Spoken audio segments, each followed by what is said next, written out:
welcome to today's episode of the No Niche Network podcast. We are so excited about today's episode. It's been teased many times, but we finally have here with us the incredible Mary Rezek.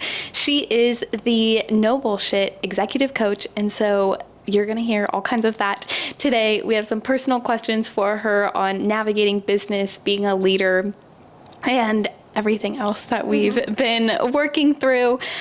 She has coached executives in China and for many of the high-end companies that you would know of. Any big company you know of, she has coached them there. So Mary, thank you so much for joining us today.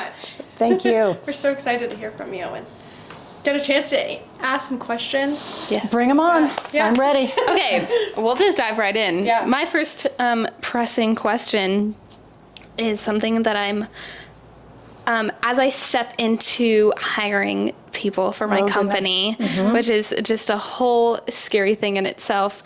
But the most feedback I've gotten is that I'm a chaotic boss because my brain, I'm thinking about 100 things 100 miles a minute, and then I am working through that out loud, and so then it may translate to my, employees or people that are working with me that what am I supposed to do? What am I supposed to do?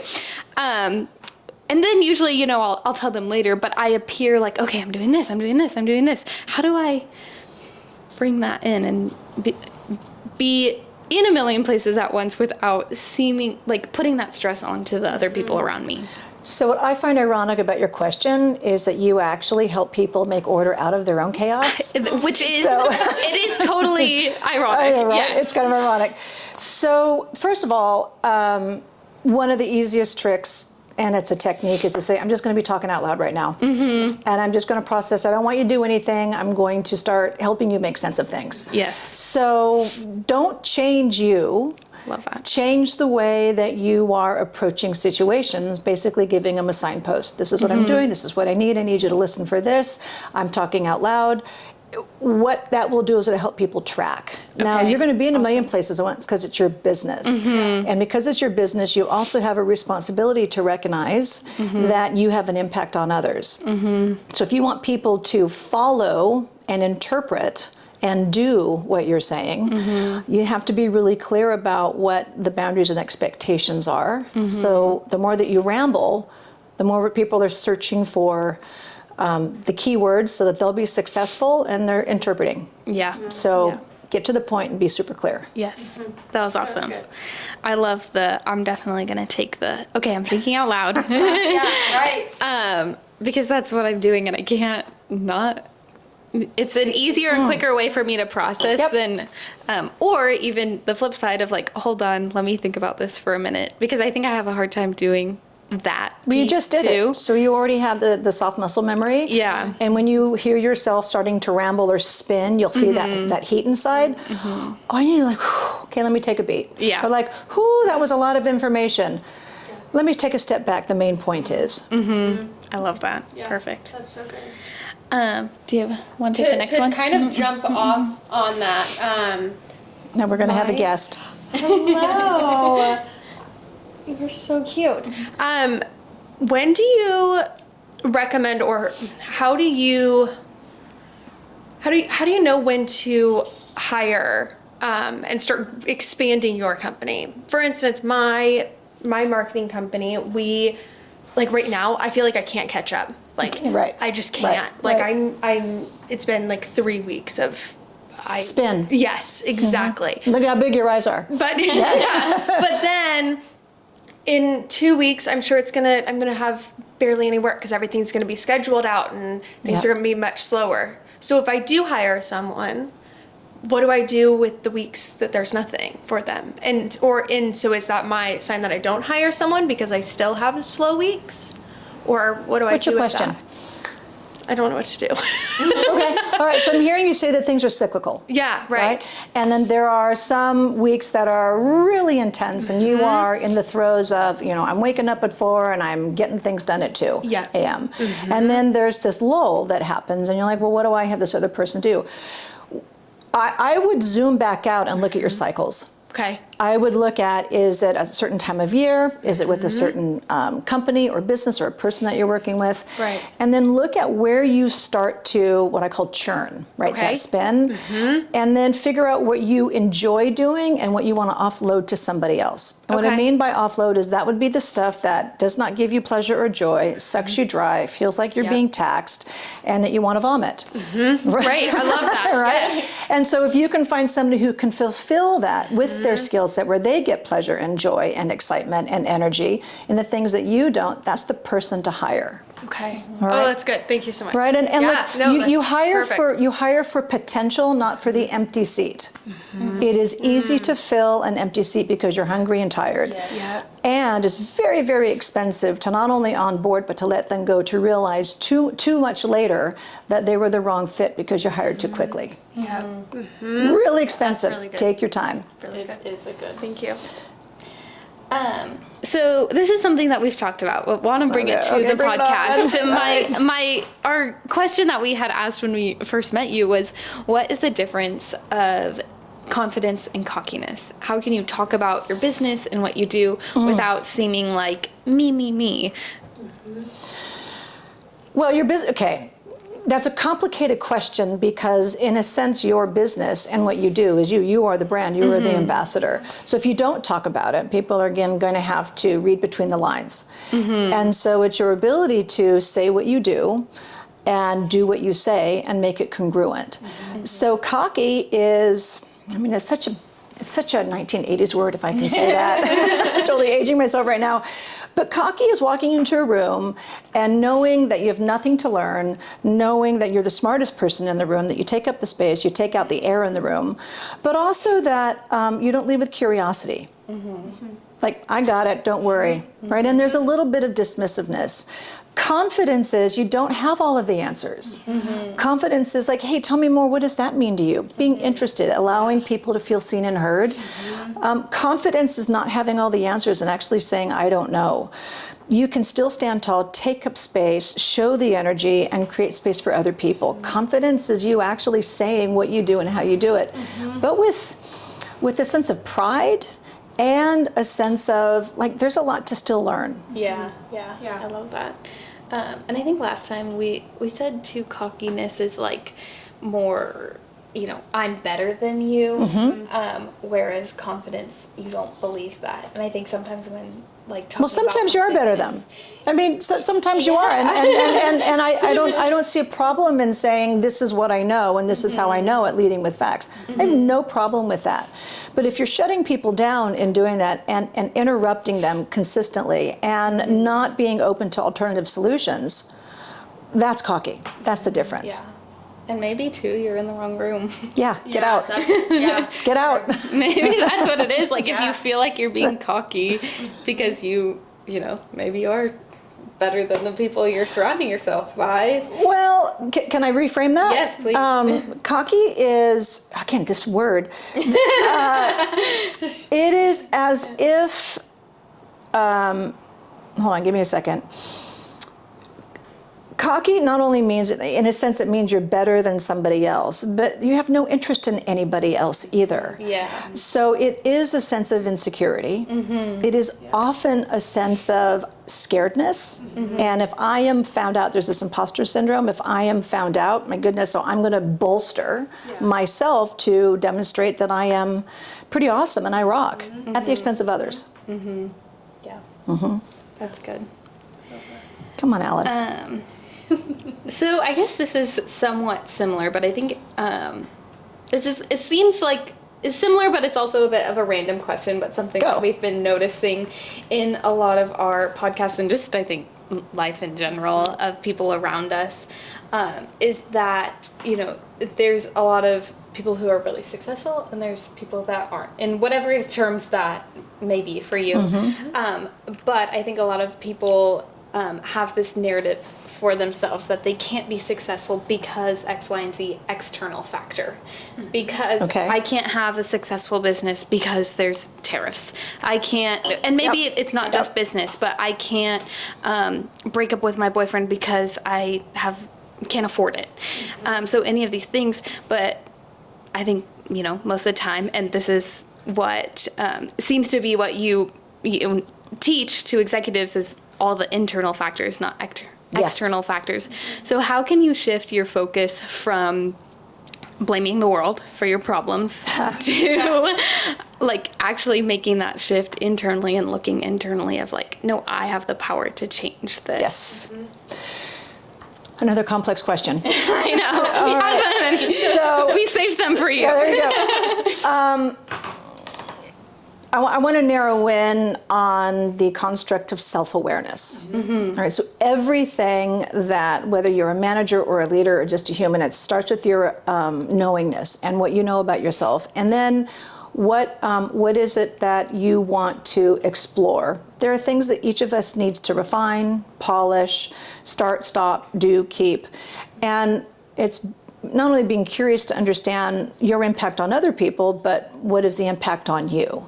So when you talk about success, that word is a trigger word for many people because it is assigned to money, it is assigned to title, it is assigned to how much or how little.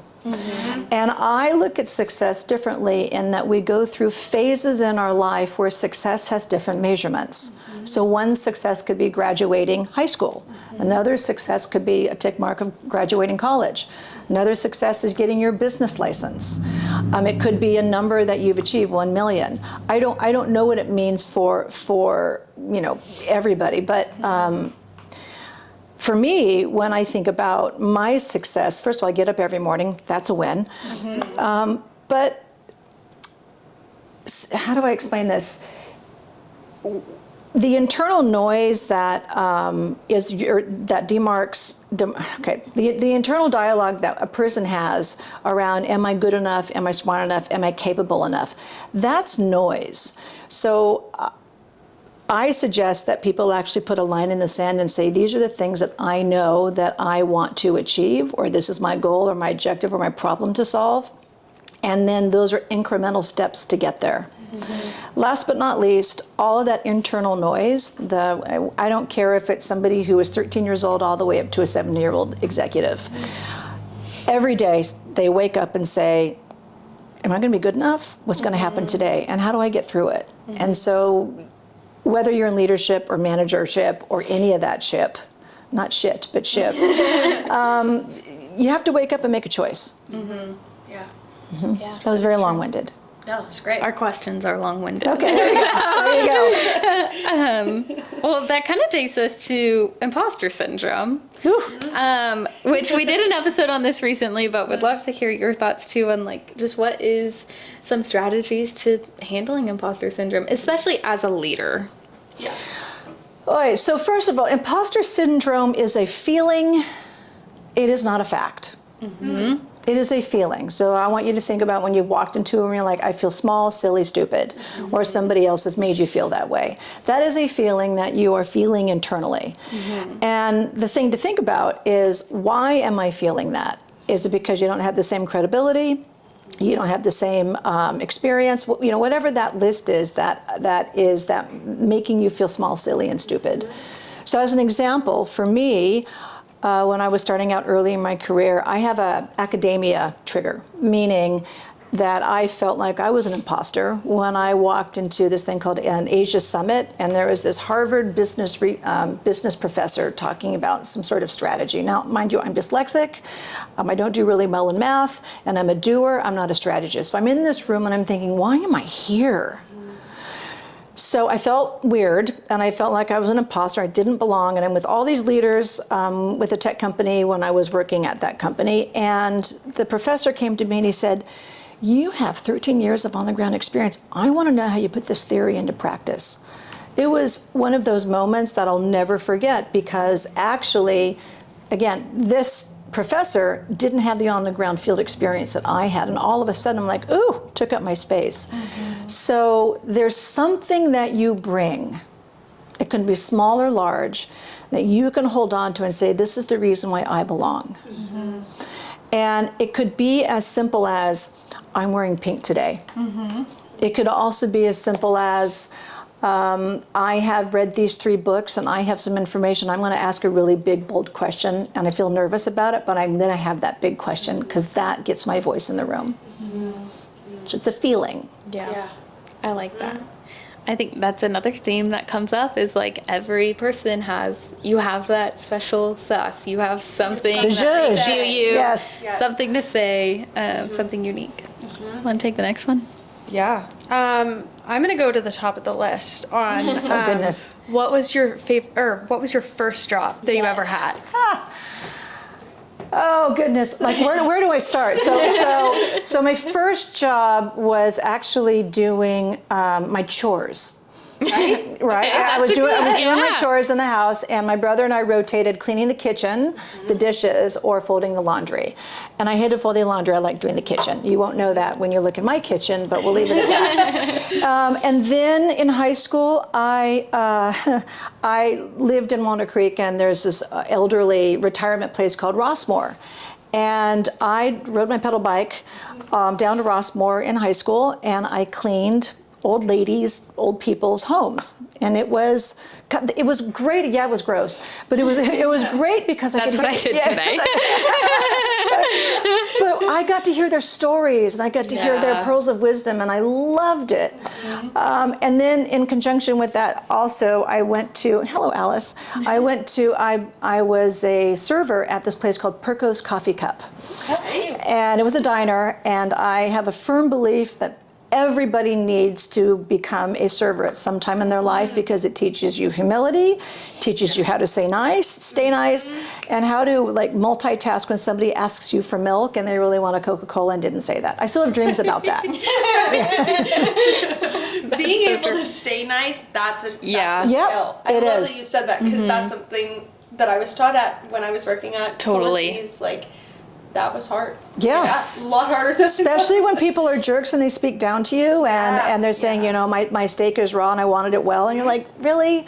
Yeah. You know, like let me, and you have to find a way to also find, like, I would always go back in the room like, oh my God, the guy at table 6, I want to like, and walk on out with a big smile. Yes.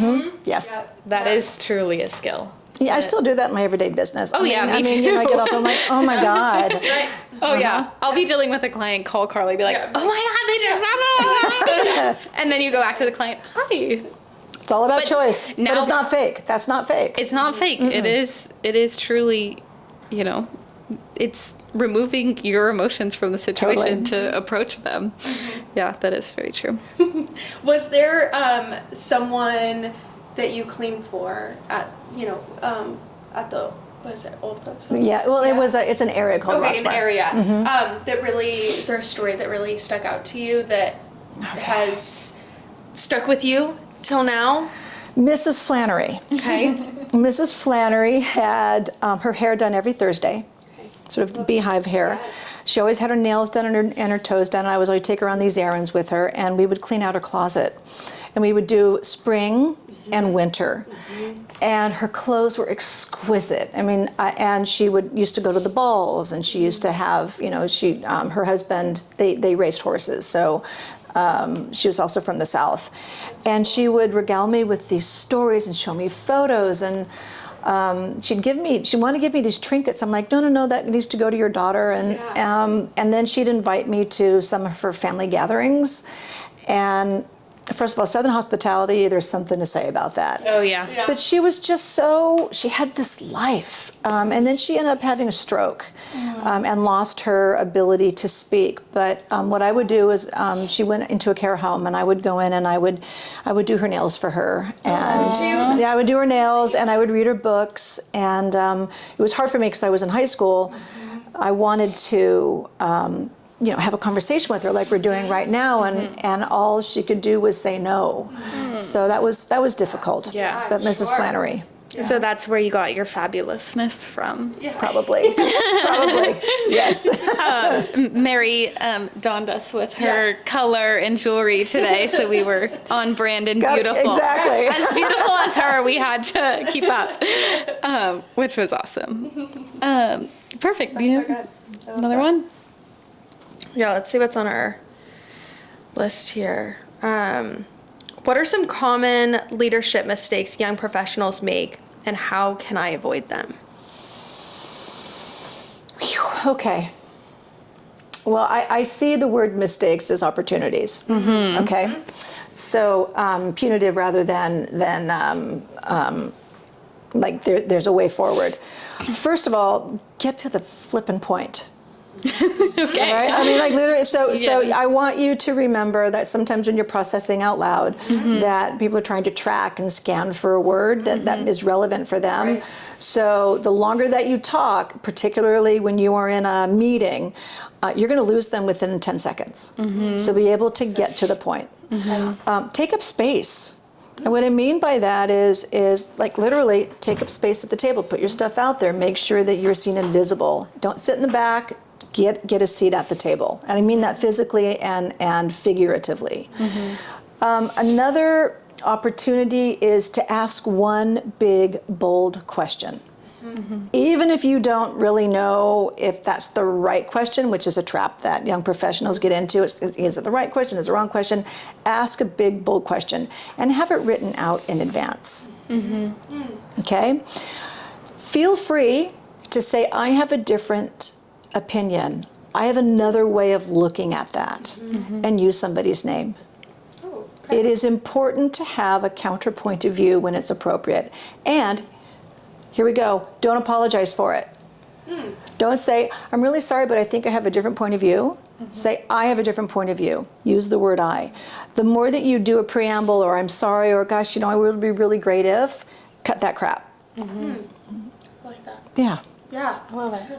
You have big eyes right there. Yeah. No, What's going on in your head, right? Yes, I needed all of that. I'll go back to the first one because obviously I do this is get to the point. Like, do you have any tips on that? I feel like I have to. Well, I do a program. It's called Get to the Point. Great. Yep. So. Need to take it. How do we get involved in that? How do we do that? So, look, the easiest way to do this is for you to be able to catch yourself. I ramble. I talk long. When I get excited about things, I get very animated. And that even is a distraction. So here's a couple of things that you can do. One is, my main point is, use your hands, just like I did right now with you. You can say, boy, that was really long-winded. Let me clarify. So again, you're pulling the energy back. You're pulling the ramble, which people have been lost. You're pulling it back for them to focus on you. You could also say, hey, Sally, I want to share with you this thing. So you call somebody out by their name. The technique that I use is called a 45-second fast track. You really need to do it in 30 seconds, but some of us need 45. You start with an emotional statement.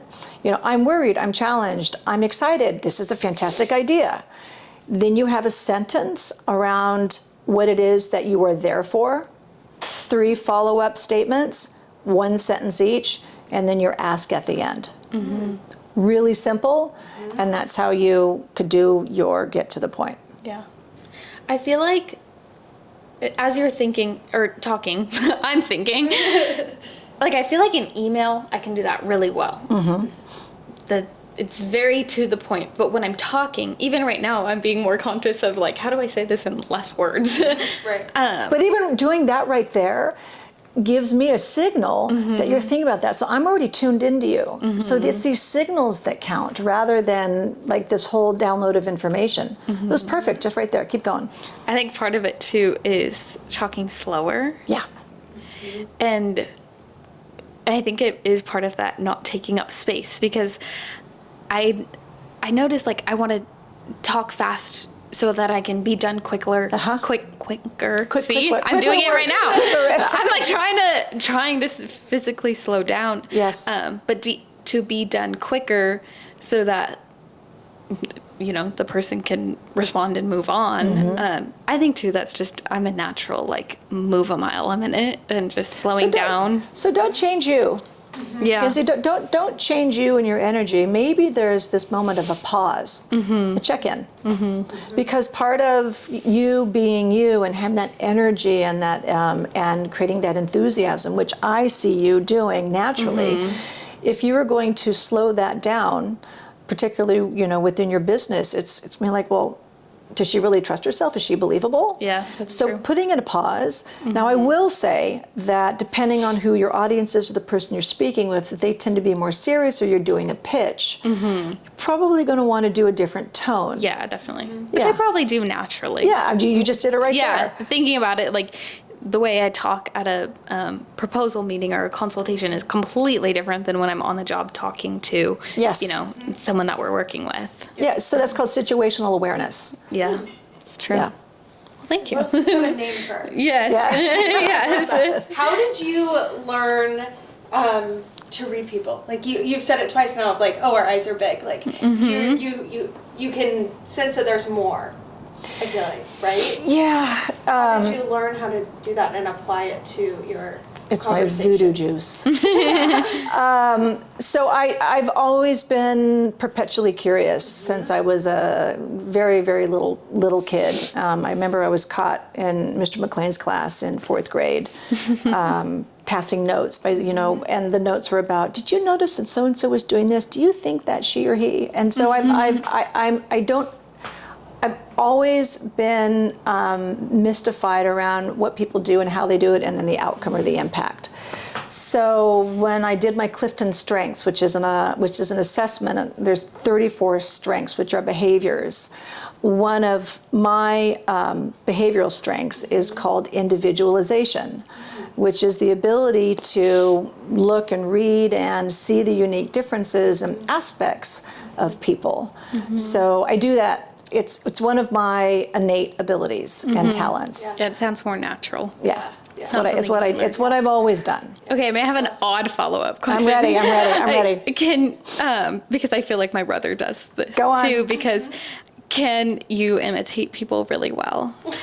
I ask because my brother, he can, imitate my mom, perfectly, and we say because he's so observant. Maybe I actually never been asked that question. I don't think so, but I have to admit that I've been fascinated by all the impersonations of Jennifer Coolidge. Oh my gosh, yes. And I'm not as good as Ariana Grande, but no, I'm Ariana Grande, but no, I don't do that really well. Funny. I just think of my brother. He can be my mom perfectly. They just pick up on all the little things that you do. I could never do it. I'm not like that. Yeah. Anyway, random question. I like it. It's good random. Keep it interesting.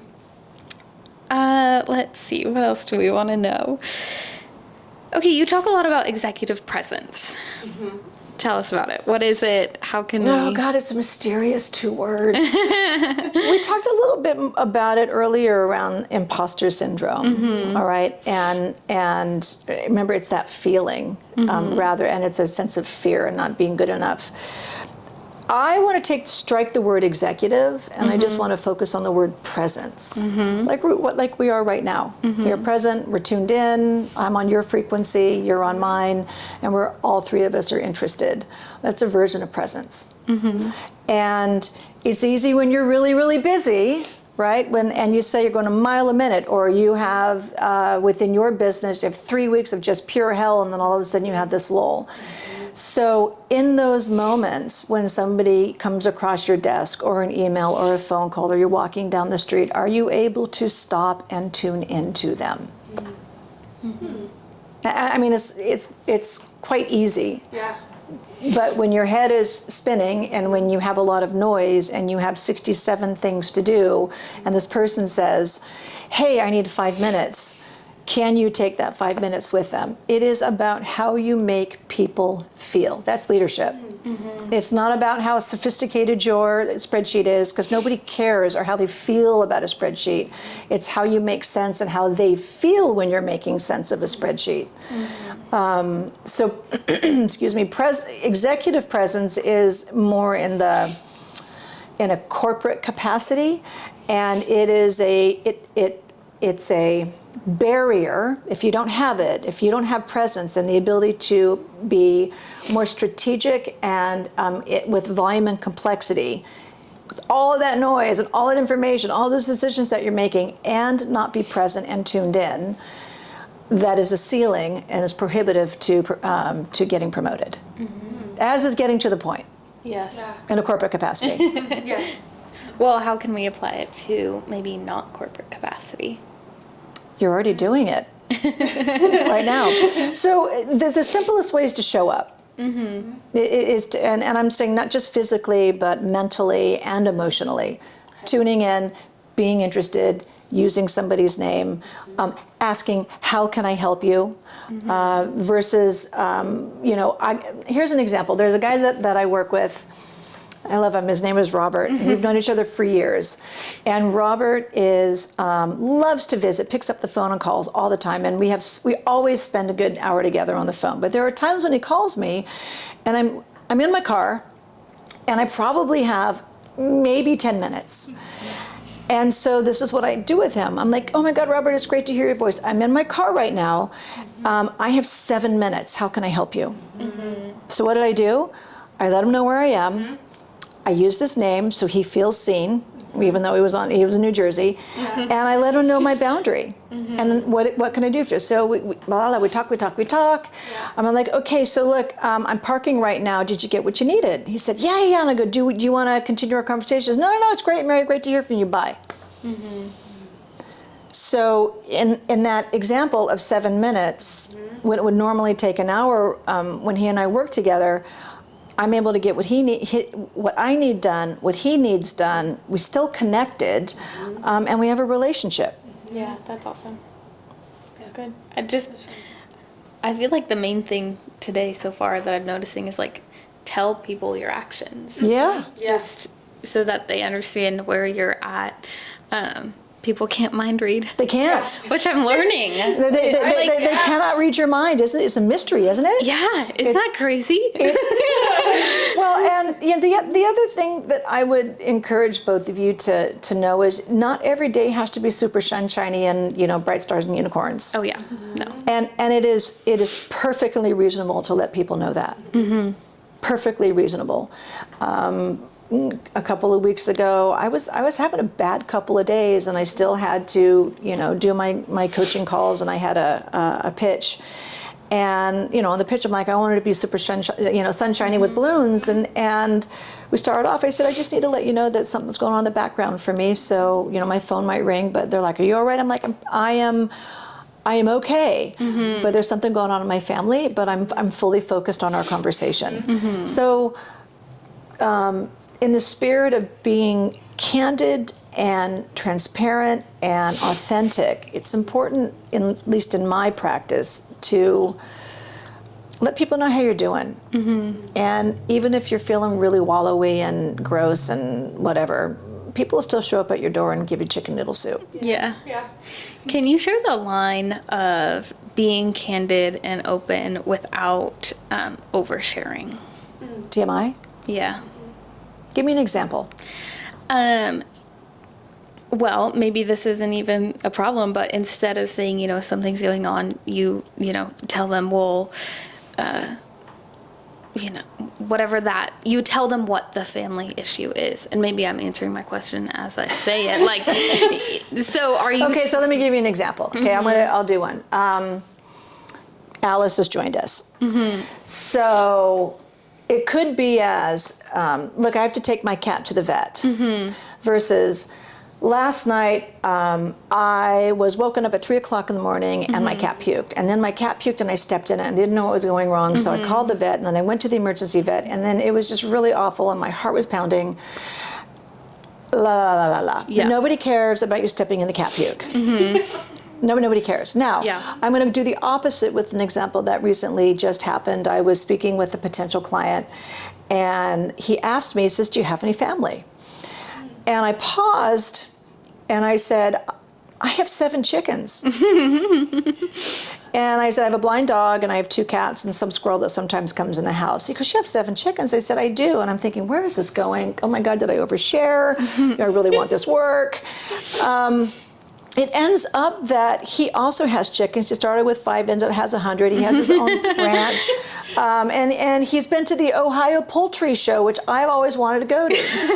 So in that moment of connection, me revealing the fact that I have 7 chickens, that opened a door. So the TMI is knowing when to pull back, but also you still have to reveal some fun things about yourself. Yeah. You know, and I don't know if, you know, the work is coming my way, but he's breeding, he and his family are breeding a certain type of chicken. I'm going to be looking for it. Yeah. So that's it's an alternative version around TMI. Yeah. It's when you have the connection. Yeah, I think it's that difference of like, even though you're doing business, you can still connect with people as a human.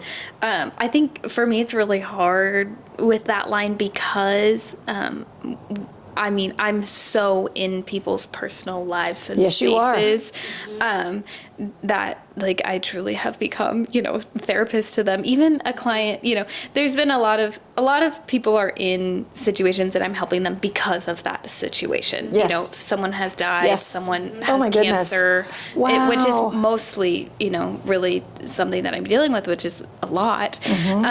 But even just the other day, it was a casual, we're just organizing her garage and she asks me, you know, my kids fought the entire time we were on vacation. Like, how do you handle that? You know, because she just sees me and knows my family and things. And so we just What did you say? in this. I tell her I ruined plenty of family vacations when I was 15. And so, you know, and I was like, and I had a fight with my mom last weekend, which I guess, you know, in that sense. So you normalized it.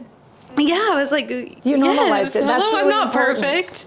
perfect. So I guess, you know, I'm managing this balance of oversharing, but I guess it is But really more of Is that an overshare? No, it's more of a superpower, you know, of being able to connect.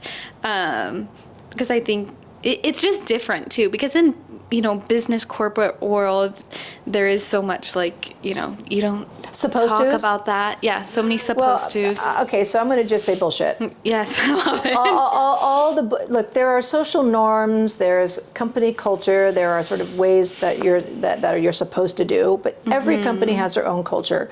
Thing is that I want you both to remember is you have the choice to show up authentically. Now, it is not an excuse to be a jerk. Yeah. So in your example, Mackenzie, you didn't overshare. You normalized the fact that I have a family. My mom and I have fought. We've done family again. I've ruined them too. So she doesn't feel alone. Yeah. And like a bad mom. And Yeah, what a privilege! What a privilege! Well, yeah, and so that has been a really cool piece. And you know, there's the trend of like, I'll apply it to the business, but like, I'm not just organizing homes. I'm, you know, helping people through cancer treatment. I'm helping people after they've, you know, their loved ones have passed away, and I'm, you know, helping this mom navigate relationship with her kids.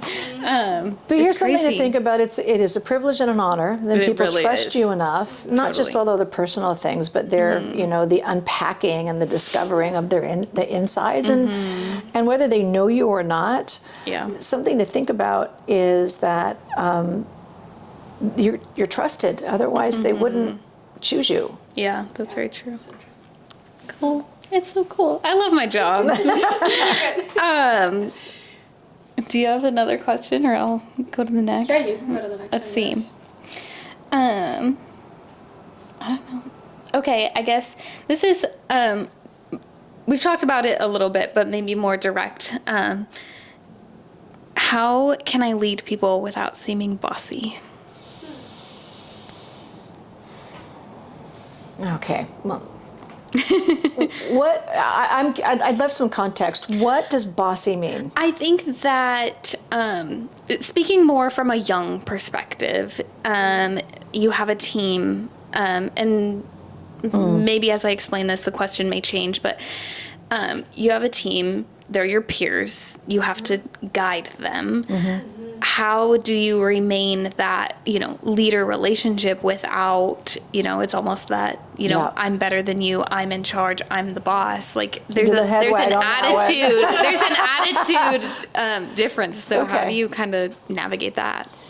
All right. So navigating peer relationships is always dicey. It just is. So let me draw a visual diagram here. If you're sitting in the center, right, and you have your manager, which is a solid line. So your manager's at the top, and what your manager wants from you is different than your direct reports. Okay, so your manager wants you to get your stuff done, get it done well, informed, be strategic, etc.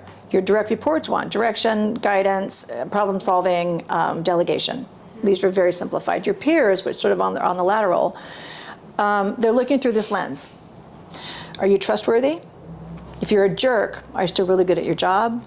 Do I want to be on your team? Do I want you to come onto my team? Are you really good at your job? Are you nice to work with? Are you somebody who gossips? Are you a person who might be quiet but are really a quiet giant? All these things, these filters are happening all the time when you're dealing with the peers. Is this true? Are you experiencing this? Right. So you have all these judgments. Yeah. And so bossy comes into, you might have a sense of fear, you might feel nervous around this person, they might have a different experience or a credential or whatever it might be. That's you imposing your stuff onto them. If you're saying, well, we need to do it this way versus I have some ideas, are you open to hearing them?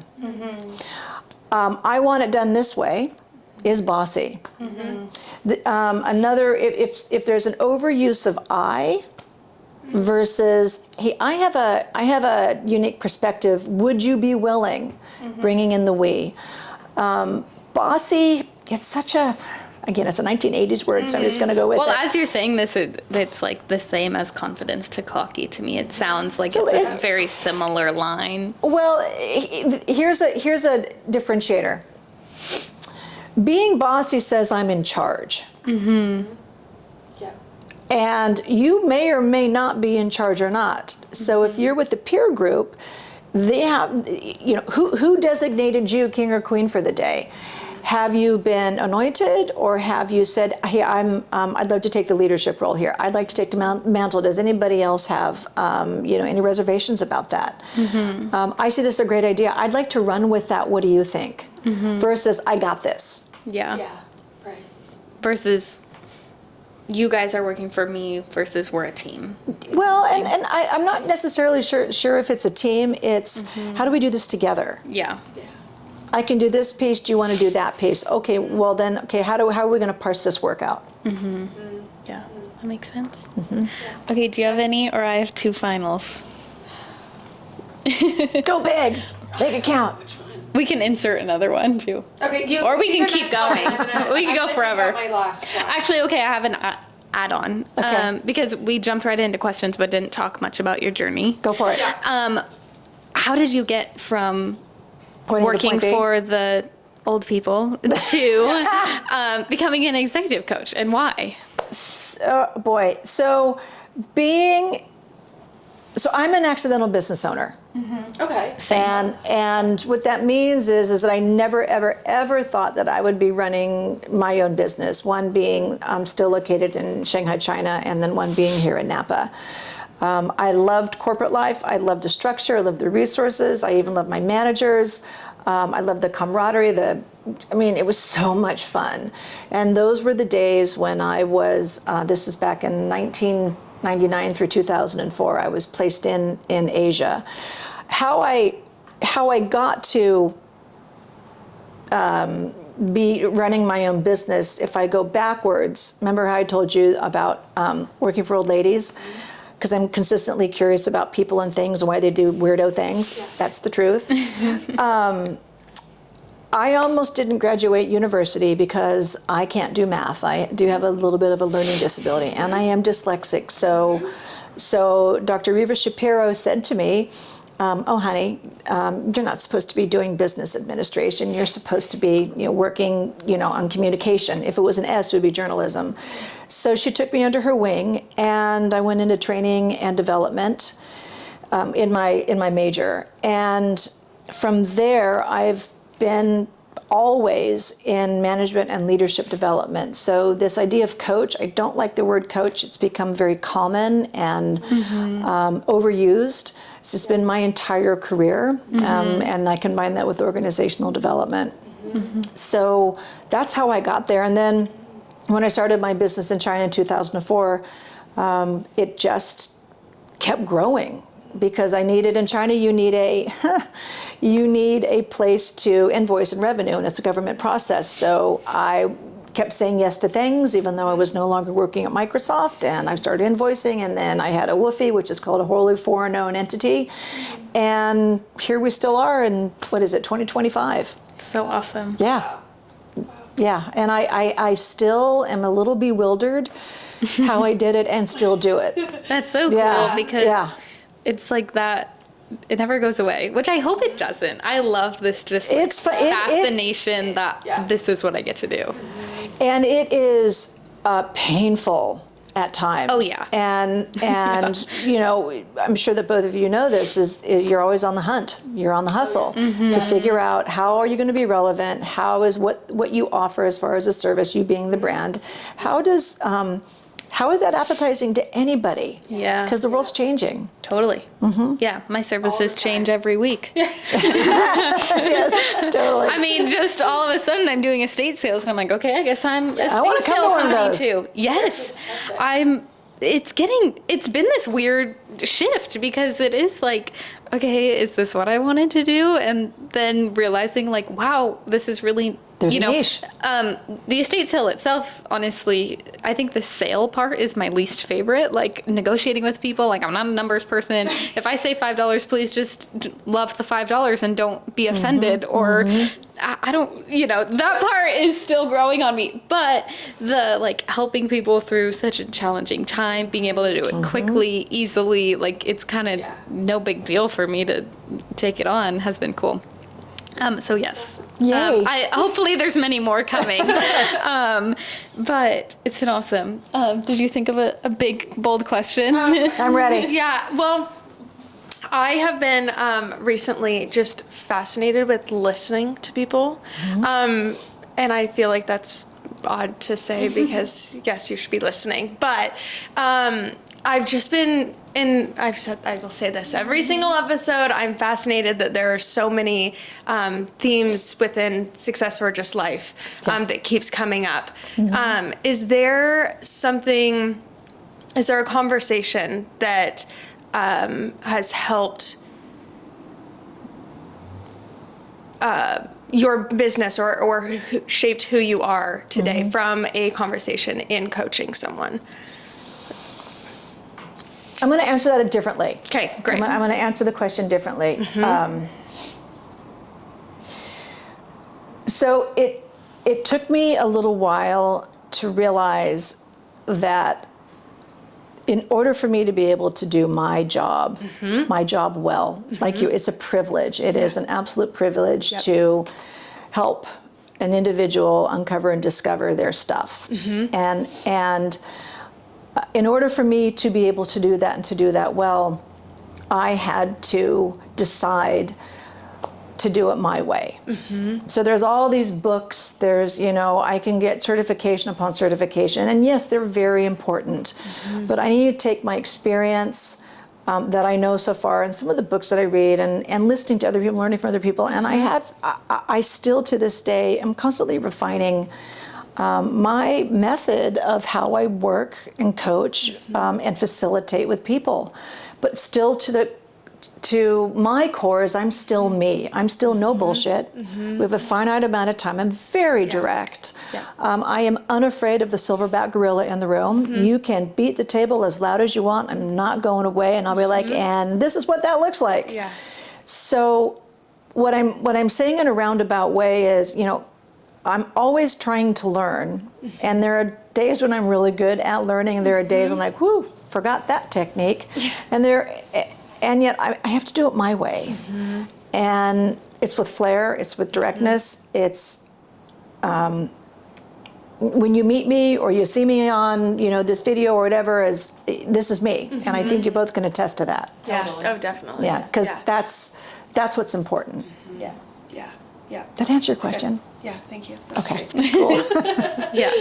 Okay, my final question. It's a two-parter. So first part is just rapid fire. What would be your advice to someone starting in the workforce that wants to be an awesome leader CEO one day? Find a mentor. Get rid of the young clothes and dress above your level. Yes. Go get some certifications. Put yourself into situations, raise your hand for a lot of things, even though you're not very good at it, and be willing to listen and ask lots of questions. I love it. And then on the flip side, what advice would you give to a young person who's really struggling with a bad leader? Oh my God. That's a great question. That's a really good question. So first of all, research shows that people leave managers, they don't leave companies. Yes, agreed. Okay, people leave managers, they don't leave companies. So, I have my head is full right now. Say it all. I love it. So, this is a really big one for me, honestly. Well, it depends on where they are it depends on where they are in their career. But if they are in a corporate capacity and they have a manager and there's a performance evaluation process and so on, that performance evaluation process, the manager should be having one-on-ones at least once a month with them. Not just about the project list, but how are things going? What's your career like? What are you learning? Where do you need help? If that's not happening, the employee can ask for a one-on-one.